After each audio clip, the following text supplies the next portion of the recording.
Hello mga ka-immortal, linggo ngayon, sisimba ko. Ayan po. Simbahan po yun ng Balayan, Batangas. Bali dito sa Balayan, Batangas, nagkaroon dito ng simbahan 1579 pa. Talagang isa to sa matandang simbahan. Sa pang-araw-araw natin pamumuhay, kailangan natin maligo araw-araw dahil tayo ay nadudumihan katulad ng gawain araw-araw. Kahit po mga immortal, maligo tayo, tapos pagkatapos natin maligo, tayo ay madudumihan na hindi natin alam. Ngayon, sa buong isang linggo kailangan natin din magsimba. Ito ay paraan ng paglilinis ng kasalanan dahil tayo ay nagkakasala sa isip, salita at sa gawa. Dahil tayo ay mga tao lamang, dahil mga propeta nga nagkakasala, tayo pa kaya. Pero importante, marunong tayong humingi ng tawad sa Diyos.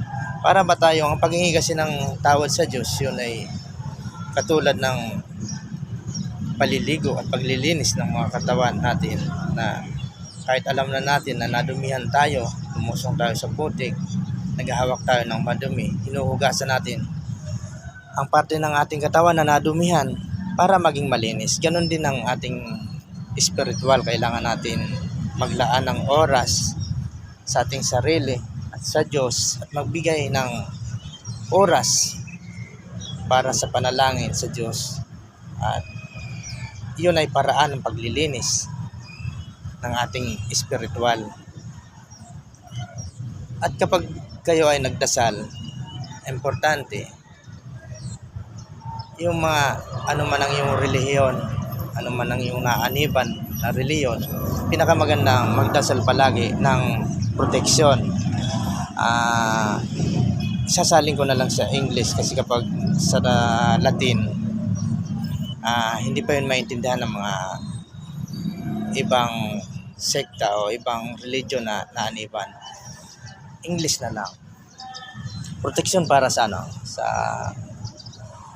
sa mga palipad hangin, sa mga maruruming espiritu, proteksyon para sa mga kulam, barang, pati na sa mga maruming elemento. O kaya pag napasok ka sa isang lugar o nababa ka ng tahanan,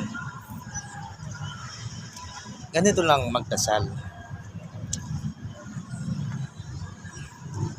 Lord Jesus, I ask you to protect my family. Tapos babanggitin mo yung pamilya mo, yung asawa mo, mga anak, kapatid, mga magulang.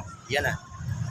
From sickness, from all harm, and from accident, if any of us has been subjected to any curses, hexes or spell, null and void, in the name of Jesus Christ.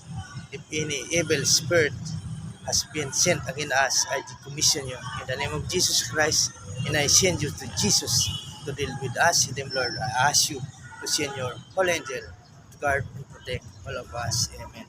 Ganun lang po. Dahil, kumbaga, tayo, meron sa atin nagsasalita ng masama, sasabihin nila pagmumura, pagsusumpa. Hindi ka nung tatalabang kasi may proteksyon ka. Kumbaga, sinumpa mo na sila.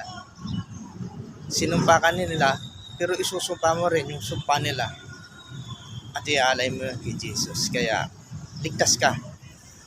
Salamat po mga ka-immortal sa panonood sa aking YouTube channel. Mabuhay po tayo lahat and God bless you all.